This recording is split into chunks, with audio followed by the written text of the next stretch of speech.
Good evening, I'm Ian Hannamansing. Amid a chorus of criticism, some details from Ottawa about when we're getting more COVID vaccine and how much. We're going to need to have all hands on deck for the rollout of large-scale vaccines coming into the country. While another variant has been detected in Ontario. Will the Super Bowl be a super spreader? Concerns about a spike after tonight's big game. She was followed and videotaped after making an insurance claim for a workplace injury. It was horrifying. It's such an invasion of privacy. And it happens more often than you think.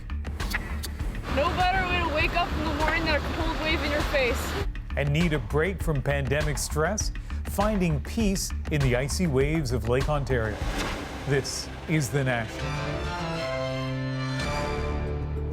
Is the worst over for Canada's COVID-19 vaccine supply drought? That's what the minister in charge told CBC News today after a withering few weeks for the government. At the end of January, no new deliveries. Last week, much less than first anticipated. Polls suggest public support is dropping. So now a promise that deliveries will swiftly ramp up after this coming week. Ashley Burke shows us why the government feels reassurance is needed. We are failing right now. So, Mr. Trudeau, show us the plan for these doses you've promised. All week, the opposition hammered the Liberals. Their frustration, vaccine delays. Their demand, solid answers as to when Canada will start getting doses again. The delays were announced by this government, which means that more people will get sick and more people will lose their lives. How did the Liberal government let things get so bad? After the Liberals took a hit in the polls over the vaccine disruptions, today the minister in charge gave Rosemary Barton Live the most definitive statement to date. The temporary delays that we have seen are largely behind us. We are receiving solid confirmation from our vaccine suppliers. While Canada is only getting a fifth of the doses it's supposed to get from Pfizer this week, Anand said Pfizer is on track to deliver 4 million doses and Moderna 2 million doses by the end of March. From February 15th onwards, it's going to be a steep incline, and the provinces and territories should be aware that that is going to occur. A warning, it will be up to provinces frustrated with the delays to deliver, and the race is on, between vaccinations and the virus spreading. It mutates, and the more mutations it gets, the more variants we're going to see. So it's troublesome, and so the sooner we vaccinate everybody, the fewer viruses there's going to be around. Troublesome because the first variant detected in South Africa may be partially resistant to some vaccines. The variant first found in the UK, more transmissible, already spreading in places like this Ontario region. I am very concerned because during our case investigations, we have found that close contacts who are usually household members seem to be getting infected with symptoms in about 12 hours. Ashley, we know Health Canada might approve the Oxford AstraZeneca vaccine this week. What would that mean for Canada? Well, Ian, if it's approved, Canada expects to receive about 475,000 doses by the end of March. That's about a quarter of Canada's allotment from COVAX, the global vaccine sharing initiative that the government has been criticized for accessing. And tell us more about Oxford AstraZeneca's effectiveness against the COVID-19 variants. Well, a new study that's not been peer-reviewed yet suggests that the vaccine has a limited effect on the new strain of the virus first reported in South Africa. That country has now halted its AstraZeneca rollout. All right. Ashley, thank you. Thank you. And Toronto reported a case of the variant first seen in Brazil. It's the first time it's been detected in Ontario.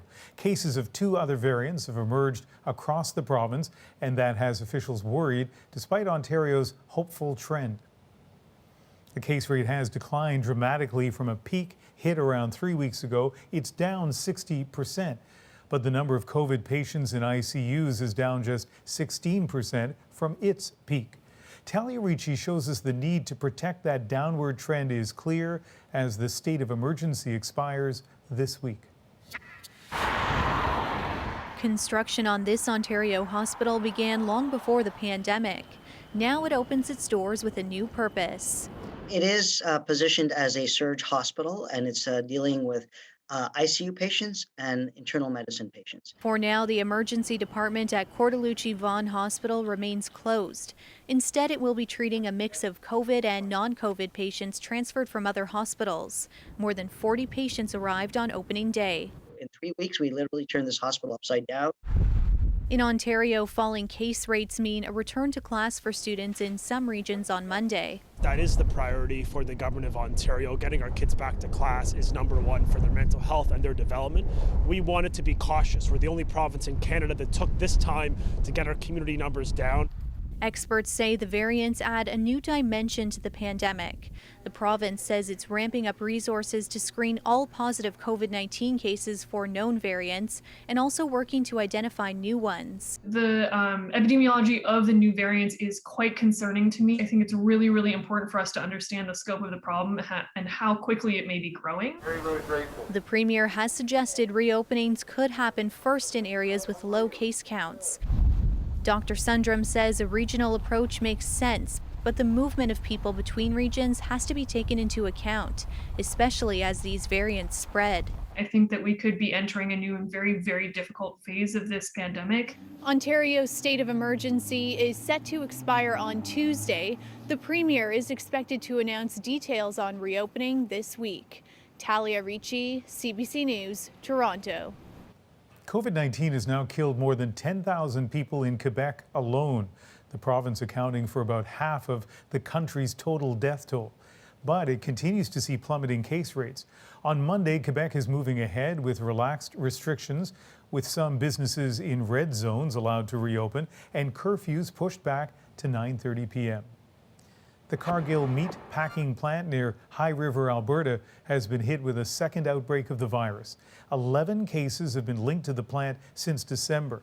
Last spring at the site, 950 staff, that's about half the workforce, got sick, the largest single outbreak in the country. Well, Tom Brady has done it, winning his 7th Super Bowl tonight as Tampa Bay beat the defending champs, Kansas City. We came together at the right time. I think we knew this was going to happen tonight, didn't we?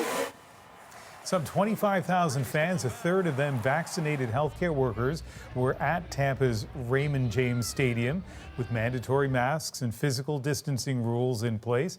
An unusual Super Bowl to be sure, but more than welcome for many COVID-weary fans on both sides of the border. Aaron Broman looks at the fun and the fear surrounding the big game. The traditional Super Bowl pregame coin toss. This year, done to honor those still working the COVID-19 front lines. Moments later, a Kansas City kickoff down the 50-yard line. It might be our defense that ends up winning it for us. I know Brady will get the job done on offense. We're going to win by about 6 points. In many ways, this game represents a battle of the generations. 43-year-old living legend Tampa Bay quarterback Tom Brady versus 23-year-old Patrick Mahomes of the Chiefs. Kansas City fan Pat Crawford is a nurse in Tampa. I just was so thrilled to be able to be here to watch this game today. And of course, I got to root for him. As grateful as fans are to experience the game live, many still question the wisdom of allowing them to gather at all. Despite COVID-19 safety protocols, including mandatory masks and physical distancing. There are 25,000 people in the stands. 7,500 of them are vaccinated healthcare workers, invited to attend out of gratitude for their service. It's a great honor, and all of the front care line workers really deserve this. Against this, the grim reality of the situation across the U.S. 440,000 Americans have died, and Florida itself does not have the strongest track record on containment. Still, the game itself was welcomed by millions, including many Canadians watching from home, something Canadian health officials pleaded for. Please, for the love of God, stay home. This is not the time to have a Super Bowl party. Watch the Super Bowl on TV. Have a watching party via the internet if you can, but please just stay home. This is not the time to have a party.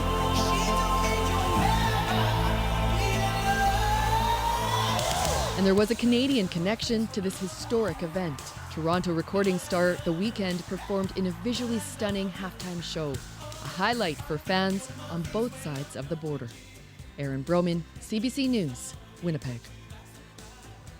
The race to create coronavirus vaccines has been an unprecedented success. But COVID-19 treatments that blunt the impact of the virus on those already sick are also critical for saving lives. Christine Birak shows us why, even after a year, doctors have so few options. It's a drug used to kill parasites, but for months, unfounded claims on social media pushed ivermectin as a treatment for COVID-19. Ivermectin reduced the risk of death. Now the company that makes and sells the drug says its own scientists reviewed existing studies and found no meaningful evidence that ivermectin is effective in COVID patients. When you look at a study, is it statistically significant and is it clinically significant? Experts say preliminary data can sound promising, but it must be peer-reviewed. Some questioned this press release, saying a drug for gout called colchicine reduced the risk of COVID-19 related complications, including death. But Quebec's Health Advisory Institute now says early data shows the drug might carry side effects.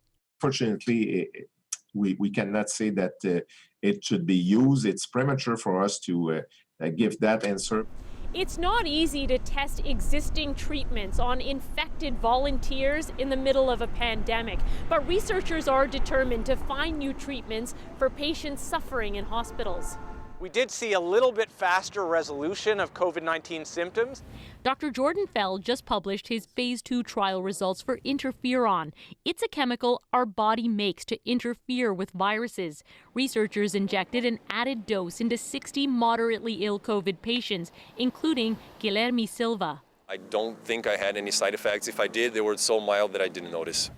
Feld hopes the drug might keep people out of intensive care units, but this was a small study. We're planning to be launching a larger phase 3 study. A large Canadian-led study testing a blood thinner called heparin in moderately ill patients is now wrapping up. It reduced their chances of dying, in addition to their chances of requiring ICU-level care. Hope backed by science that could end up saving lives worldwide. Christine Birak, CBC News, Toronto. In Montreal today, about 200 people gathered at police headquarters to protest what they call racial profiling. A black man was held for 6 days, accused of attempted murder, until police admitted they had the wrong man. Matt Demore shows us the fallout. Outside Montreal police headquarters, a message of support for Mamadi Camara. I'm here because of the Camara story. This is my city as much as anyone else's. I was born here, and I feel like the police are not respecting racialized people. 31-year-old Camara was accused of disarming and injuring a police officer during a routine traffic stop. Camara, a PhD student, maintained his innocence but spent 6 nights in jail. After new evidence emerged this week, the charges were stayed, a moment of relief for family gathered at the courthouse, including his wife, who's pregnant with twins. Montreal police fully exonerated Camara on Friday and have said his arrest was not a case of racial profiling. Organizers of today's protest see it differently, including this former RCMP officer. If he had shot with a firearm, there will be traces of gunpowder. You can verify that right away. If there's no traces of gunpowder, well, you know he's not your prime suspect, right? So perhaps it's not racial profiling for the beginning, but at the end of it, clearly there's something that has to do with the color of his skin. Those at today's protest decried other cases of alleged racial profiling and violence against black Montrealers like Bonnie Jean-Pierre. In 2016, he was struck in the head by a plastic bullet while trying to flee through a window during a drug raid. Jean-Pierre fell 2.5 meters and died a few days later. This week, the officer who fired the plastic bullet was found not guilty of manslaughter. Dr. Myrna Lashley sits on a committee tackling racial profiling within Montreal's police service. She says there have been improvements in recent years, but more needs to be done. For one thing, we've been calling for cameras for years. They've got to wear the body cameras, and they've got to be cameras on the car, cameras on the body. Montreal's police chief publicly apologized to Camara for his ordeal, but we don't yet know if he's done so in person. Matt Damour, CBC News, Montreal. When a worker is injured on the job, they expect compensation, not to be secretly videotaped by the insurance company. But critics say that practice is common and it's prone to abuse. Rosa Marcatelli of our Go Public team explains. I had the creeps when I was walking. Alicia McAuliffe had good reason to feel that way. This is video of her being secretly followed. After suffering a concussion at her retail job, she filed a claim with Ontario's Workplace Safety and Insurance Board. It investigated in a way she never could have imagined, hiring a private investigator to secretly videotape her. The PI was hiding behind grocery shelves, following her into the subway and more, hoping to catch her in a lie about her injury. It was horrifying because I thought, my God, like, it's such an invasion of privacy. Court documents show the compensation board had no proof she was lying before it ordered the surveillance. Instead, it thought her recovery was taking too long and wanted to avoid paying for pricey medical tests. Based on the videos, it charged her with insurance fraud and dragged her through the legal system for years. She was eventually acquitted by the court. I didn't put in a claim for a broken leg.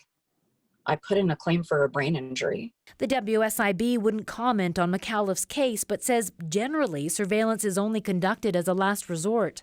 But is this kind of secret surveillance even legal? There are federal privacy laws that say private insurers need hard proof of fraud before they do it.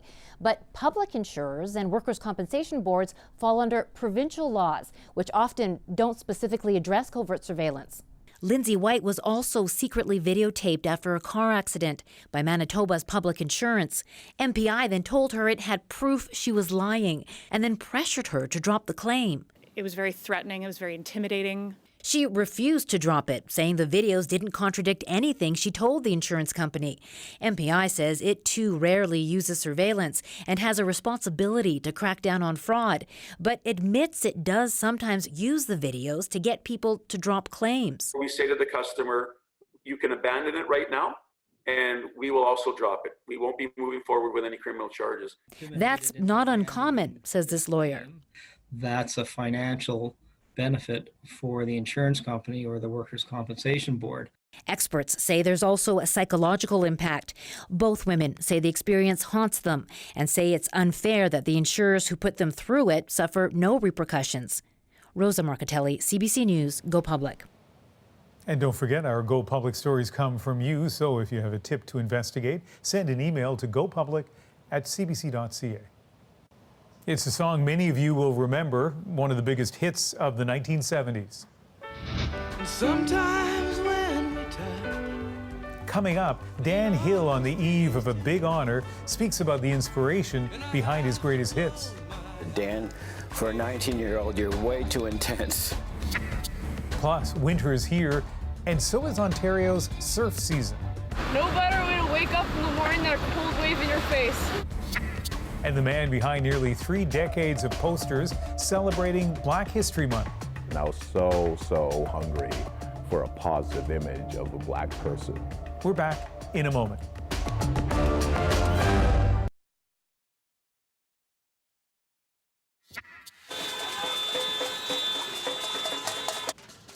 Pots, pans, and protests in Myanmar. This weekend, thousands of demonstrators flooded the streets of several cities demanding the release of Aung San Suu Kyi. She was deposed in a military coup last week. The junta did lift an internet blockade that started shortly after the protests. In China, the Lunar New Year is usually a huge celebration, but not during the pandemic. Millions are staying put and staying home. Freelance reporter Patrick Falk tells us many are missing their only chance this year to reunite with their families. It's just days away from the start of the Spring Festival holidays. In normal times, this transport hub in central Beijing would be bustling with people heading home for celebrations. Instead, few could be seen inside the station. Coaches pulling out were virtually empty. You should spend the New Year safely in Beijing. After all, it's still dangerous to go home. The annual New Year rush home in China is the world's largest human migration. Transport officials still estimate close to 13.5 million will make trips from the capital, but that's more than a 40% drop compared to the year before. Millions of those staying behind are migrant workers on meager wages and in grinding jobs. Delivery rider Meng Chao is one of the many who missed the chance to see his family and children. If I go home, I may have to go into quarantine. I decided I'd rather stay in Beijing. I can earn a little money, and I can also say that I will be less of a problem for the country and society. Authorities have demanded migrants living in rural areas to undergo quarantine. For many, that's made it impossible to travel. The latest travel restrictions, which include having to show a negative nucleic test to go to some places, were introduced just after the start of the new year, following a series of sporadic outbreaks in different parts of the country. Over the past week, the situation has improved. Just 11 cases were reported nationwide on Saturday. A massive vaccination drive's also been underway to inoculate as many as 50 million people in Beijing before the break. Still, authorities want to limit any risk. With help from businesses, major cities all over the country are offering workers sweeteners to stay put. Giving staff double pay, and the stores prepared some small gift for those who stay. That might take some of the sting out of not being able to go home, but for many, this will still be a spring festival they hope to forget. Patrick Falk for CBC News, Beijing. Coming up, one of Canada's most successful pop artists is going to the Hall of Fame.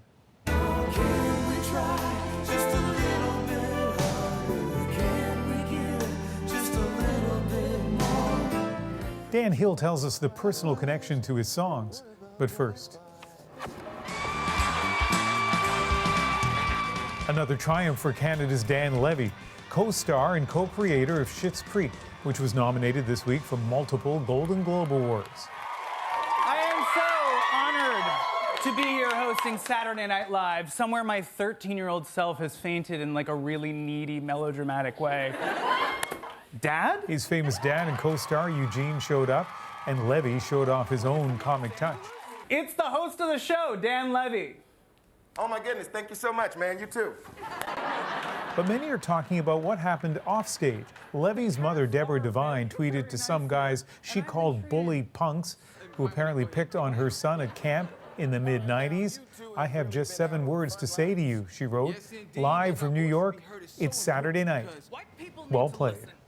You know, when racism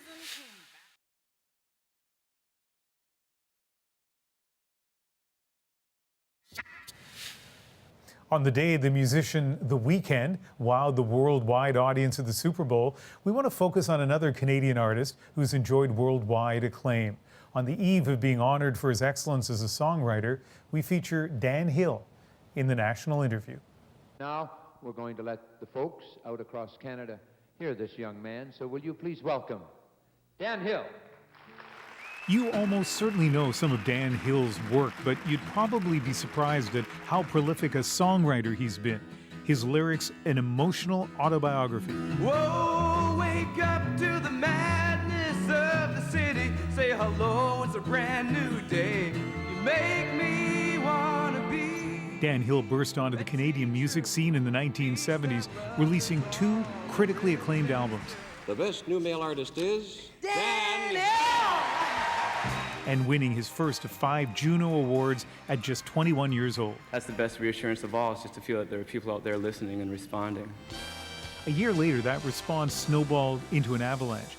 And the winner is Dan Hill, Sometimes When We Touch. All right. When Hill released what would become one of the most popular Canadian songs ever. I wanna hold you till I die. Sometimes When We Touch made Dan Hill a global star. But it was so popular there ultimately was a backlash, forcing Hill to step away from the spotlight.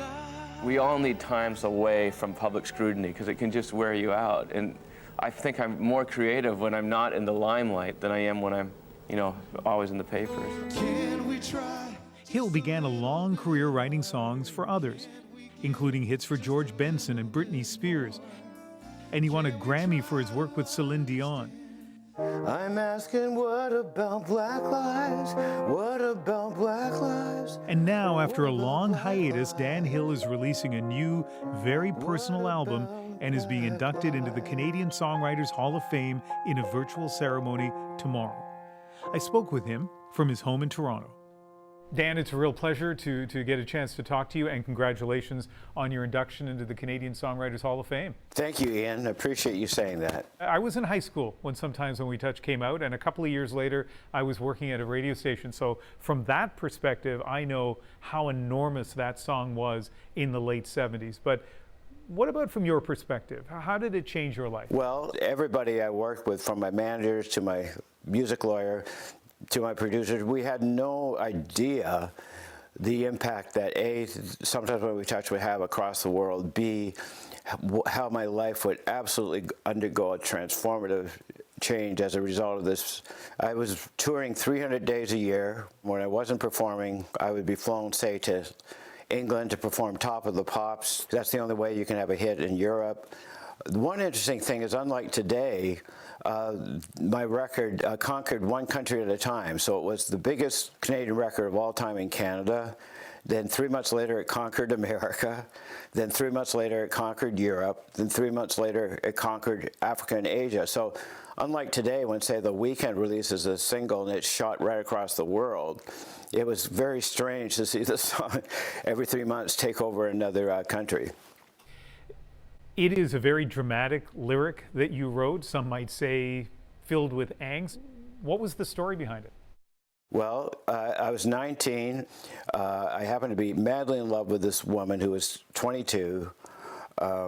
She wanted to go out with many, many different men at the time.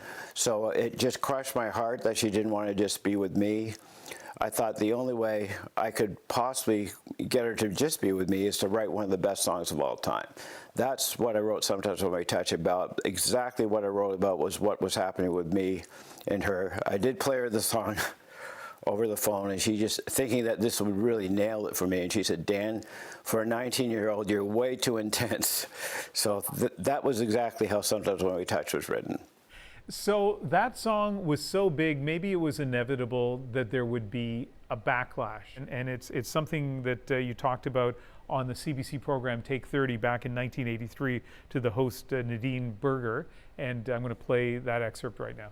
I think your song, Sometimes When We Touch, was one of the biggest hits of the 70s.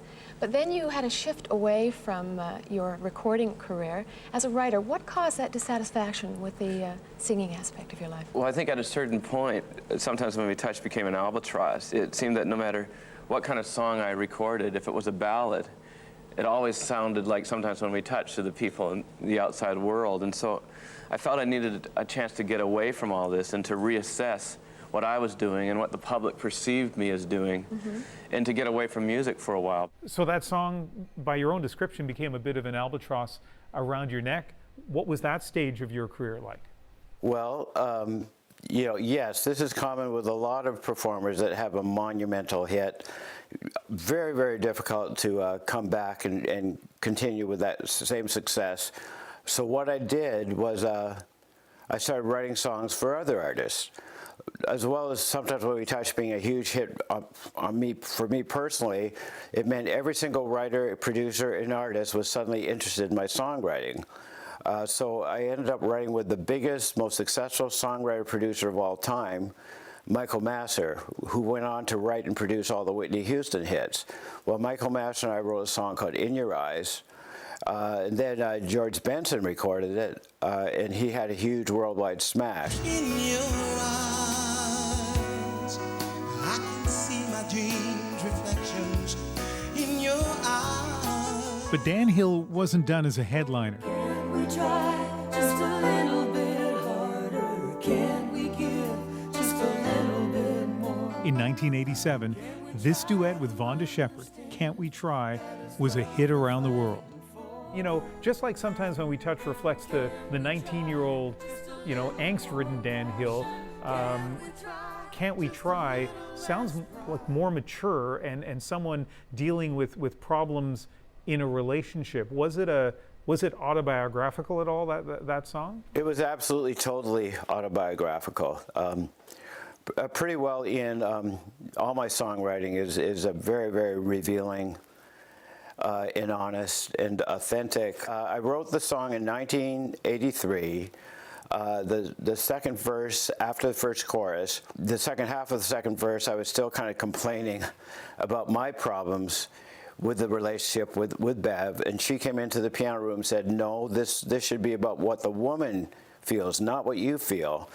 And then she inserted 4 lines, you know, which was what she felt the woman would feel, and I love those lines so much I put it into my song, and then she got a co-writer's credit. It is a beautiful song, and it's been in my head for the last like 2 weeks. So thank you. And now you've done a new album for the first time in more than a decade, and again, it's autobiographical to an extent. So we have Dan Hill, the teenager. We have Dan Hill in his, I guess, maybe late 20s, early 30s, dealing with relationship issues, and now we have Dan Hill dealing with the passing of his mother, and a very powerful song there, 90 years. Tell me about that. It's hard to talk about, actually. I don't think I can talk about it, sorry. No, that's, and I'm sorry for bringing it up. I can tell you, I can answer a bit of that question if you'd like. I'm okay now. Okay. I had moved in with my mom 3 years ago in the house that I now live in, and I wrote that song about how I felt about my mom. And I don't want to dwell on this because obviously it's raw, but maybe I can ask you more generally, what inspired you to do an album after all these years? Well, to be honest, I just had gone through an incredible reawakening creatively and wrote about 6 songs last March. Then I said, yeah, maybe I should record this as an album, not thinking at all that anyone would be interested. I just thought that it would be good for me. So it was a kind of a very organic process. I just did it because I wanted to do it. I wasn't concerned about how people would respond, fans, media. I just did it because I wanted to do it, and by some miracle, it seems to be resonating more than anything I've released in 40 years. And we could do an entire interview just about your dad, about his celebrated life, inducted into the Order of Canada because of his work in terms of human rights. But there's an interesting story. You wrote a book about my father's son, and you tell a story in there about being 15 years old and your dad saying to you, you would never become Bruce Cockburn. That's correct. Now you're about to go into the Canadian Songwriters Hall of Fame right beside Bruce Cockburn. How does that feel? Well, I love Bruce Cockburn, so I feel honored and privileged that I have been inducted into the Hall of Fame along with brilliant writers like Bruce Cockburn. I love Cockburn from the very first album he released, followed him, studied him almost. It was kind of like my university to study performers and songwriters that were more advanced than I was. So I learned an awful lot from Bruce Cockburn, particularly playing better guitar, because he's a brilliant guitar player. Let's finish with this. What do you hope your legacy will be? Well, I try not to think about that, actually. The way I am as a human being, as well as a creative artist, is I kind of break things down kind of one day at a time. So I play piano, play guitar, sing every single day. I'm really, really happy right now where I am. I feel very blessed, enormous gratitude. I'm just really, really lucky to be able to do, basically, I'm a boring guy, Ian. I've been doing the same thing since I was 4. Never changed my job. Yeah, except you've managed to connect with millions of people around the world. And in high school, playing your 45 in my parents' basement, I was one of those people and never imagined I'd get a chance to do this interview with you. Dan, thank you very much. Thank you, Ian, for your time. I really appreciate it. Professional sports are underway, but many kids are missing out on team play. Sports especially have always been something that's actually helped my mental health. The fallout of a year without group sports. Plus, We're gonna shred some cold waves, hopefully not get hit by any icebergs. if you're into surfing instead, now is prime time on the Great Lakes, if you can handle the freezing waves. Stay with us.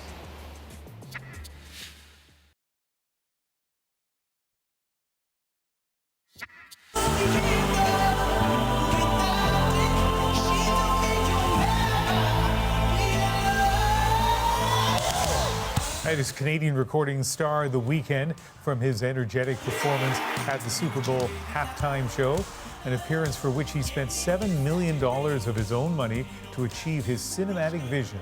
No small commitment considering the NFL typically doesn't pay performers for appearing.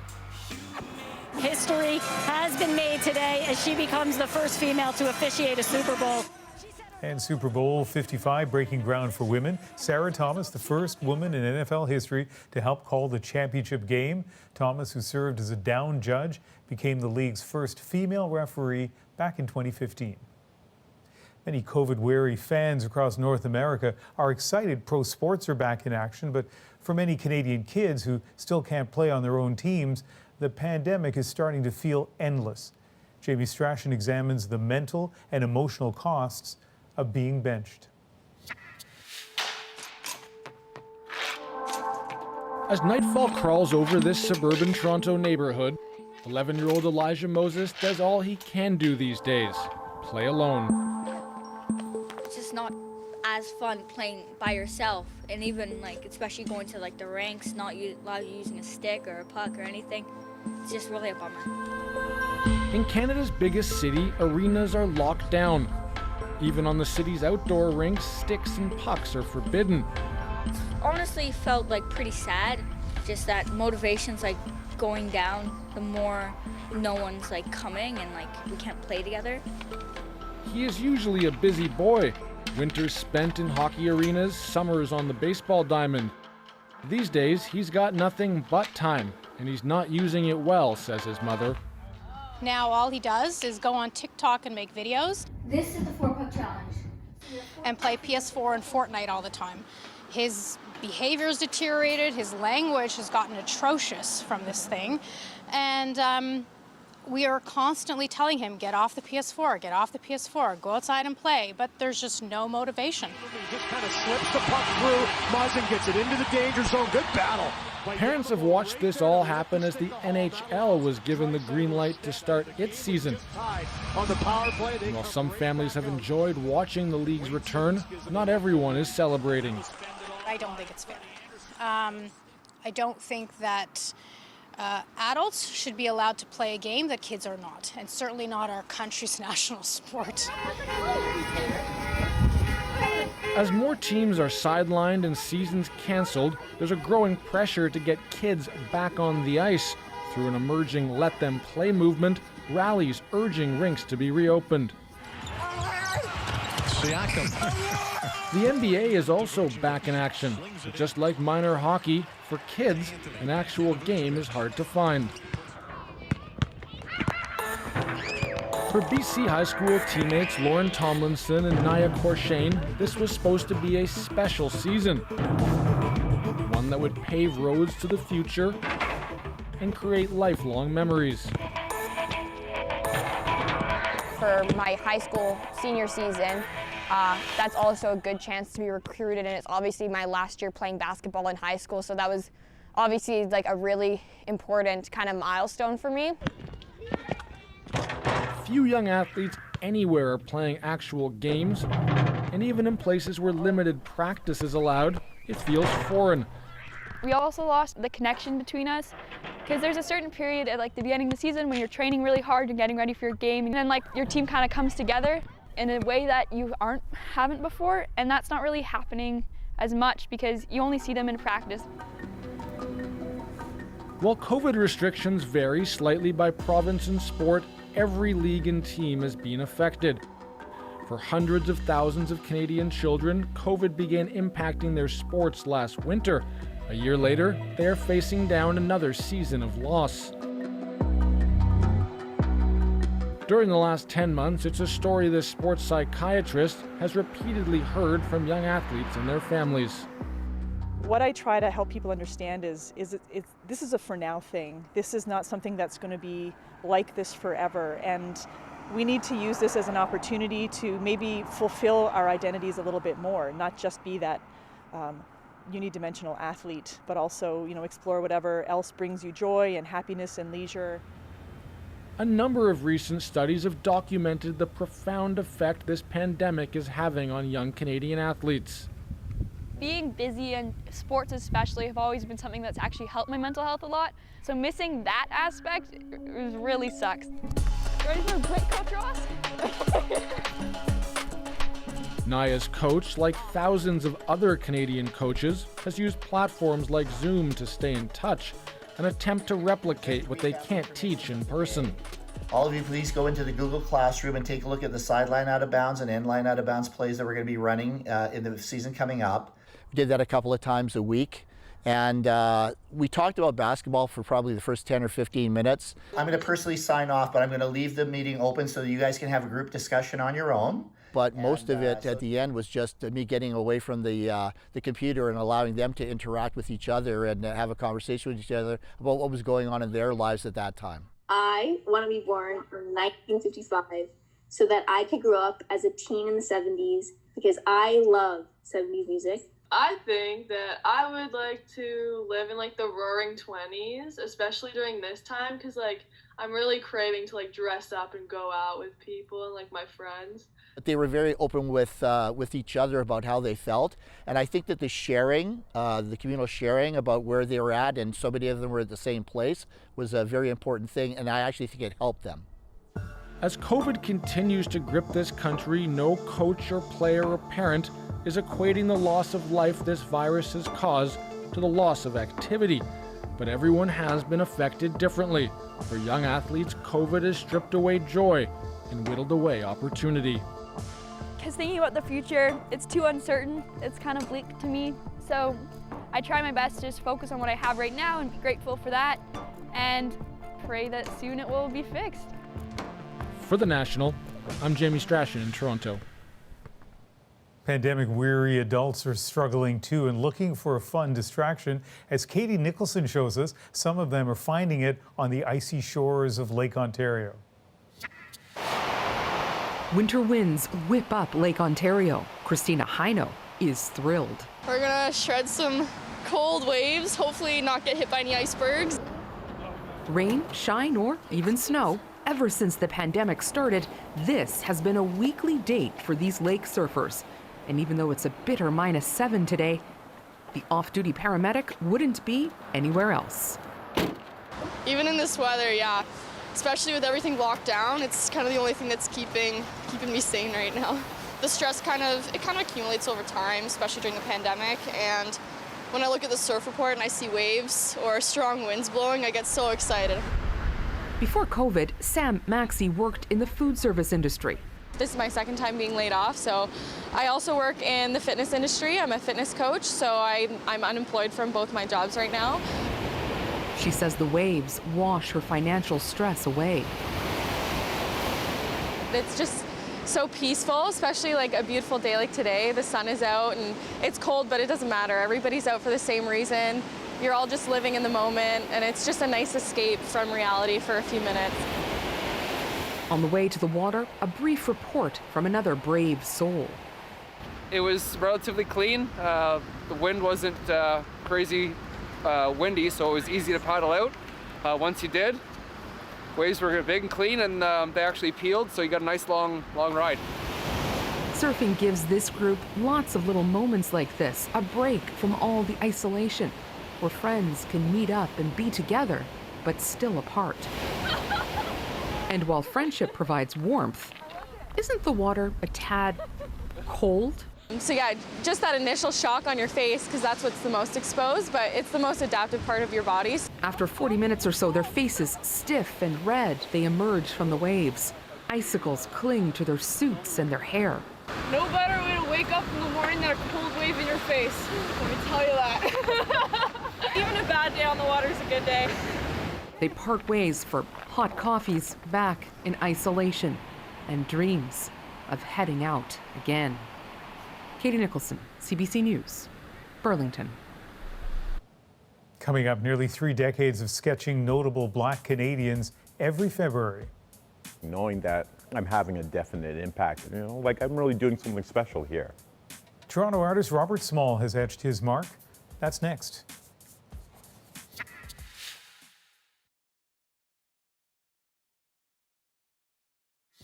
What's so amazing about the poster is that it really does serve as a living, breathing document that really archives the impact of so many African Canadians. The works of Toronto-based Robert Small have been seen across the country in banks, schools. You might even have one in your home. For nearly 3 decades, he has sketched notable Black Canadians every February in honor of Black History Month. CBC's Asha Tomlinson spoke to him about what it means to be leaving his mark on history, and that is our moment tonight. I just kind of remembered when I was in grade 6 and I was so hungry for a positive image of a black person, being the one black child amongst like 30 white kids, right? The kids that I grew up with treated me well, but I still felt isolated based upon that reason inside. Knowing that I'm providing that image to someone that I didn't have on a national scale is very empowering. Knowing that I'm having a definite impact, like I'm really doing something special here. It is definitely up to us to tell our own stories in our own way, because as the old adage goes, like history is written by the victors.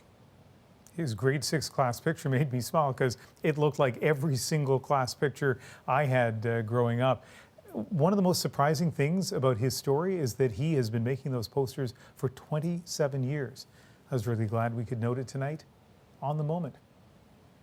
Thanks for watching.